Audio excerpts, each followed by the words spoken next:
Les pido si me pasan la primera. Recordarles que tenemos 41 días de la Jornada Nacional de Sana Distancia. Nos faltan por ahora 28 días de esta jornada y esta jornada consiste en la interrupción temporal de todos los trabajos no esenciales, de las actividades escolares y de la congregación de personas en el espacio público. Estas tres medidas están diseñadas para quitar los elementos que fomentan que las personas tengan que salir de casa y por lo tanto se puedan quedar en casa.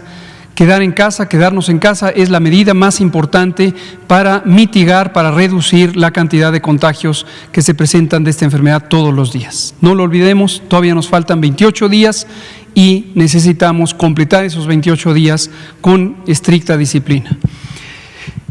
La siguiente, por favor. En el panorama internacional tenemos 3.267.000 personas en forma acumulada desde que inició la epidemia en China a inicios del 2020, que han tenido en algún momento alguna de las formas o de alguna de las manifestaciones de COVID, esta enfermedad nueva, emergente, y 34%, que son 1.121.000 personas, son personas que han enfermado en los últimos 14 días. ¿Por qué distinguimos a estas personas de los últimos 14 días? Porque esta es la actividad de la epidemia. Todas las demás personas, el 66% de las personas se enfermaron antes y quienes ya se recuperaron están completamente recuperados, ya no son personas que estén contagiando. Por eso es importante distinguir solamente 34% de las personas en el mundo que tienen COVID o que han tenido COVID lo tienen en este momento activo y representan una fuente de contagios. Si recuerdan ustedes, esta cantidad, esta proporción, este porcentaje ha ido bajando cada día, lo cual nos habla de una epidemia más lenta, una epidemia con menor intensidad de transmisión y de contagios. Y tenemos que en el continente americano prácticamente la mitad de los casos de COVID que han ocurrido desde el inicio de la epidemia provienen del continente americano. La tasa de letalidad global, la letalidad es el porcentaje de personas que teniendo COVID pierden la vida por esta enfermedad en su forma grave. La forma grave de COVID es una neumonía, es una neumonitis, es una inflamación de los pulmones que causa insuficiencia para poder respirar. Y esta es la forma grave. Esta forma grave, como lo voy a enfatizar hoy varias veces, seguramente motivado por algunas de sus preguntas, es una forma que se presenta de manera muy acelerada. Las personas pueden estar en condiciones estables, teniendo solamente las manifestaciones leves de COVID, que son tos, fiebre, dolor de garganta y algunas otras molestias menores, y en muy poco tiempo, en un día, en dos, pueden desarrollar la forma grave y tener realmente complicaciones que puedan amenazar la vida. La siguiente, por favor. En México, desde el primer caso que registramos el 28 de febrero, hemos tenido ya 22.088 personas que han sido identificadas y confirmadas con infección por SARS-CoV-2. La gran mayoría presentando COVID, la enfermedad, y unos pocos como portadores asintomáticos que han tenido la infección sin tener las manifestaciones clínicas. De ellas, 6.580 son precisamente quienes están activas, personas que tienen enfermedad activa, que están contribuyendo a los contagios. El resto no tienen ya enfermedad porque la han resuelto. Muy desafortunadamente, 2.061 personas han perdido la vida a consecuencia de COVID, precisamente porque COVID es una enfermedad que puede causar muerte. Puede causar muerte por daño a los pulmones y por otras alteraciones orgánicas que ocurren de manera muy acelerada y sorprenden a las personas y a las familias cuando se presentan estas manifestaciones, porque queda muy poco tiempo para poder resolver el cuidado de estas personas, cuidado en terapias intensivas, con ventilación mecánica y con otros mecanismos de la salud. Tenemos casi 93.000, un poco más de 93.000 personas, concretamente 93.791 personas que han sido estudiadas. ¿Esto qué quiere decir estudiado?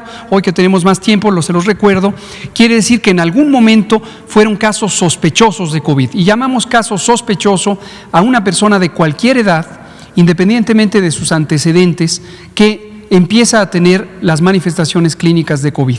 Fiebre, tos, dolor de garganta, asociado quizá con escurrimiento de la nariz, con dolor de los músculos, con enrojecimiento de los ojos, que son algunas de las manifestaciones más comunes. Otras manifestaciones también notorias, pero no exclusivas de COVID, incluyen perder el olfato, perder el sentido del gusto durante varios días. Pero lo más importante es que quien padezca estos síntomas debe asumir que tiene COVID, y si es una persona que tiene los elementos que la hacen más probable que se complique y que tenga la forma grave de COVID, debe acudir lo más tempranamente posible a consulta. Recordamos siempre quiénes son las personas que tienen la más alta probabilidad de complicarse con COVID: adultos mayores de 60 años, personas que tienen enfermedades crónicas, en particular hipertensión, diabetes, obesidad, tabaquismo, enfermedad cardíaca crónica, enfermedad pulmonar crónica, cualquier causa de inmunosupresión, que sea por medicamentos, que sea por cáncer, que sea por vivir durante mucho tiempo con el virus del VIH, y también las mujeres embarazadas. Todas las personas que tienen las características que mencioné, si llegaran a presentar COVID, deben acudir a atención médica para ser valoradas oportunamente. La siguiente, por favor. En este mapa lo que vemos es el conjunto de las personas, 22.088, que desde el inicio de la epidemia en México han tenido en algún momento COVID. Y vemos que prácticamente en toda la República hemos tenido casos. Bueno, no prácticamente, en toda la República. Algunos pocos estados, como es el caso de Durango y Zacatecas, han tenido muy pocos casos, pero en la mayoría hemos tenido ya más de 100 casos acumulados. En la siguiente diapositiva lo vemos en forma de una gráfica de columnas, donde podemos ver de manera muy clara el orden de aparición en términos de la carga de enfermedad o de la cantidad de personas que alguna vez han tenido COVID desde que empezó la epidemia en México el 28 de febrero. 6.013 casos en la Ciudad de México, 3.615 en el Estado de México. Esto del Estado de México es específicamente los municipios conurbados del Valle de México. En cambio, en el Valle de Toluca y la zona norte del Estado de México, por el momento no existe una epidemia francamente activa, aunque han existido algunos casos esporádicos. Enseguida está Baja California, Tabasco, Sinaloa y Quintana Roo. Y retomaré sobre esta misma idea, como lo hicimos ayer, para destacar cómo la epidemia se presenta en particular en este momento en 5 entidades federativas, es donde está la epidemia más activa. La siguiente. Cuando consideramos los casos nuevos, las personas que en los últimos 14 días han tenido COVID, y estas personas son de importancia porque son quienes están en este momento contribuyendo a los contagios. Estas 6.580 personas se distribuyen en la República de acuerdo a lo que se aprecia en el mapa.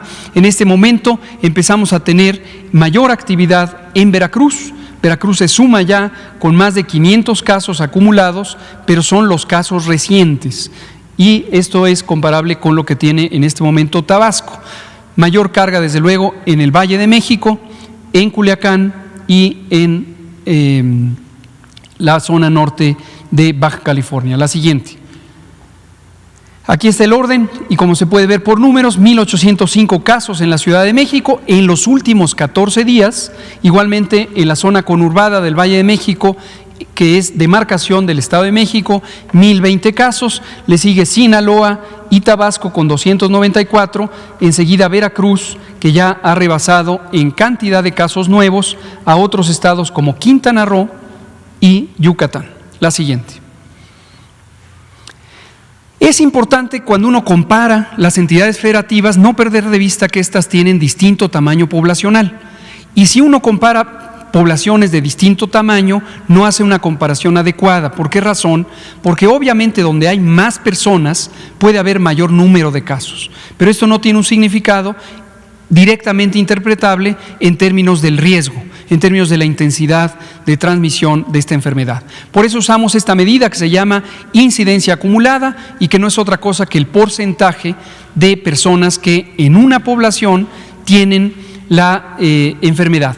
Se puede calcular no solo por porcentaje, sino por otras dimensiones, por 1,000, por 10,000, por 100,000, y en este caso justamente optamos por 100,000 habitantes. Tenemos 5.14 personas por cada 100,000 habitantes que en este momento, en los últimos 14 días, tienen o han tenido COVID. Y se puede ver en el mapa, de igual manera, la distribución es una distribución que es más comparable y podemos ver que el Valle de México es la zona que en este momento tiene la epidemia más activa, seguido de algunos de los otros estados que hemos mencionado y que se muestran en la siguiente gráfica de columnas, en donde podemos ver a la Ciudad de México con la mayor carga, seguida de Quintana Roo. Noten ustedes cómo de maneras distintas aprecia uno la cantidad de personas que tienen COVID o la proporción de personas que tienen COVID. Y no necesariamente llega uno a la misma conclusión. La interpretación de esta medida, que es la incidencia, nos habla de la actividad o del riesgo de la epidemia en este momento. Tenemos a la Ciudad de México, enseguida está Quintana Roo, todavía con una epidemia activa, le sigue Tabasco, Morelos, que no había aparecido en las otras gráficas, precisamente porque tiene una población muy pequeña. Pero en comparación con su propia población, Morelos tiene una suma de casos que es comparable con la que tienen otros estados de población diferente. Le sigue Yucatán, Sinaloa y Aguascalientes. La siguiente, por favor. En esta otra gráfica vemos las lamentables defunciones, estas 2.061 defunciones que han sido confirmadas como directamente causadas por COVID y 170 que están aún en proceso de estudio. Y les recuerdo lo que venimos diciendo desde hace muchas semanas, que existen múltiples mecanismos de la vigilancia epidemiológica para identificar la causa de la muerte. El mecanismo ideal es que se haga una prueba diagnóstica, una prueba de laboratorio, pero por muchas razones puede ocurrir que no se logre hacer la prueba de laboratorio cuando una persona está todavía en vida. Si lamentablemente la persona fallece y no se le tomó la muestra, todavía en las primeras pocos minutos de que ha fallecido se podría tomar la muestra biológica, pero puede ocurrir que no se tome la muestra biológica y esto no representa problema alguno porque la vigilancia epidemiológica tiene un mecanismo adicional que es el dictamen médico. El dictamen médico es un proceso de identificación de la causa probable de muerte de acuerdo al análisis cuidadoso de la historia clínica y los antecedentes. ¿Esto qué quiere decir? Las condiciones en las que llegó la persona, cuáles fueron las manifestaciones médicas, clínicas que tuvo, y si una persona tiene un proceso de neumonía, esta neumonía está presente con la historia de haber tenido exposición, quizá algún familiar que padeció COVID, es muy probable que el dictamen finalmente resulte como que la causa de muerte fue COVID. Esto en su momento se va incorporando a las distintas estadísticas y es de interés para conocer finalmente el impacto total de la epidemia. La siguiente. Cuando lo ordenamos por entidad federativa, las mismas 2.061 personas que lamentablemente perdieron la vida de acuerdo a la entidad federativa donde fueron documentadas, tenemos a la Ciudad de México, a Baja California, al Estado de México, Sinaloa y Tabasco. La siguiente. Y aquí, casi finalmente, tenemos a los casos sospechosos y confirmados de acuerdo a la fecha de inicio de los síntomas. Aquí es importante recordar que los síntomas pueden presentarse en distinta frecuencia con respecto a la solicitud de atención. Entonces, una persona puede tener síntomas hoy y hoy mismo acudir a consulta. Una persona puede tener síntomas hoy y esperar a tener consulta mañana o pasado mañana o el día siguiente. Depende mucho de la intensidad de los síntomas. Lo ideal es que cuando una persona tiene síntomas de alarma, entonces acuda de manera inmediata. Y aquí les recuerdo a qué nos referimos con los síntomas o signos de alarma. Se refiere a la aparición de dificultad respiratoria. Dificultad respiratoria es un término médico que hace referencia a la sensación de las personas de que no tienen suficiente oxígeno, de que necesitan inspirar con mayor intensidad para incorporar aire, oxígeno. Y esto se manifiesta porque la persona empieza a sentir esa sensación de que no está oxigenando y empieza a respirar de manera más acelerada o de manera más intensa. También puede ocurrir que con poco esfuerzo, caminando acaso solo algunos pasos, se fatigue y que sienta palpitaciones del corazón. Estas son manifestaciones de dificultad respiratoria que en una persona de cualquier edad, tenga o no tenga las condiciones de riesgo, debe acudir inmediatamente a consulta porque puede ser que sea la manifestación temprana de la complicación de COVID y que esto evolucione de manera desfavorable en muy pocos minutos o bien pocas horas. Y aquí los vemos cómo van ocurriendo y cómo se van confirmando de acuerdo a el proceso de atención. La siguiente. Finalmente tenemos nuestra curva epidémica acumulada. Recordamos la fecha de inicio de la Jornada Nacional de Sana Distancia, el lunes 23 de marzo, que fue precisamente en el más temprano momento del punto de inflexión.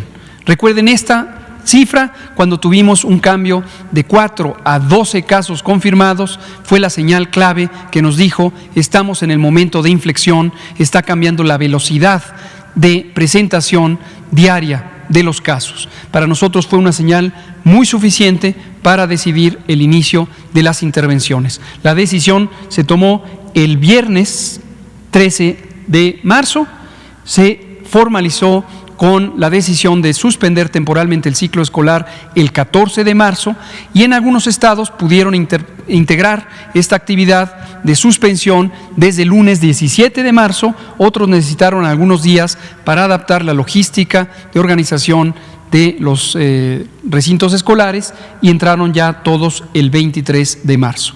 Posteriormente, además, se incorporó la suspensión temporal de actividades laborales no esenciales, públicas, privadas o sociales, y así como la restricción de congregarse en el espacio público. Llevamos, por lo tanto, todos estos días de la Jornada Nacional de Sana Distancia. Me parece que esta es la penúltima o la última. Entramos a la ocupación hospitalaria. La ocupación hospitalaria, desde que entramos en fase 3, como lo muestra el cuadro que está en la esquina superior derecha de la diapositiva, anunciamos que iba a ser el elemento principal de la vigilancia epidemiológica. ¿Por qué razón? Por lo que también explicamos en su momento desde la etapa 1. Al llegar a la etapa 3, el riesgo principal, el reto principal es que no se saturen las unidades de atención médica, porque esta saturación nos puede llevar a que no sea posible atender a todas las personas en tiempo y forma. Y hemos dicho, y lo recuerdo una y otra vez, que la manera de lograrlo es quedándonos en casa. Lo que ocurre en la comunidad va a repercutir en los hospitales. Si las personas no se quedan en casa, en sus comunidades va a haber una alta transmisión. Y cuando digo comunidades, esto se puede manifestar en una colonia, en un pueblo, en un barrio, pero también en un municipio, también en una entidad federativa y finalmente en todo el país. Lo que ocurra en cada una de estas localidades se va a manifestar por saturación de los hospitales. Entonces, la clave es que las personas se queden en casa para evitar ser contagiadas o, si tienen la enfermedad, evitar contagiar a otros y que esto pueda resultar en sobreocupación hospitalaria. Tenemos esta red de notificación que le llamamos Red Infección Respiratoria Aguda Grave, Red IRAG.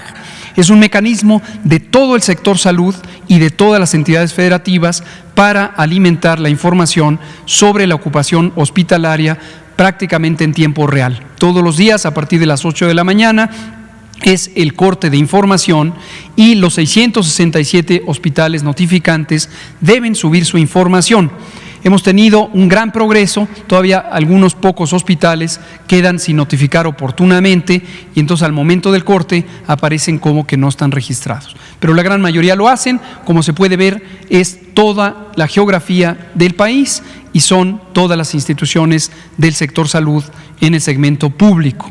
La siguiente, esto representa que en este momento, perdón, si me regresa tantito, a nivel nacional tenemos de las 14.368 camas destinadas a la atención de IRAG, infección respiratoria aguda grave, que es la manifestación clínica del COVID grave, tenemos 5.930 que están ocupadas a nivel nacional, contando todas las instituciones. Esto es 29% de ocupación, por lo tanto queda 71% aún disponible.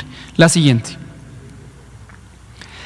Lo vemos en dos segmentos, el de hospitalización general y posteriormente el de hospitalización en terapia intensiva o bien camas hospitalarias que en su momento fueron reconvertidas para recibir a personas en condición grave y para las que se estableció el acceso a estas máquinas que le llamamos respiradores o ventiladores mecánicos que sirven precisamente para la atención de personas en estado grave, con infección respiratoria aguda grave.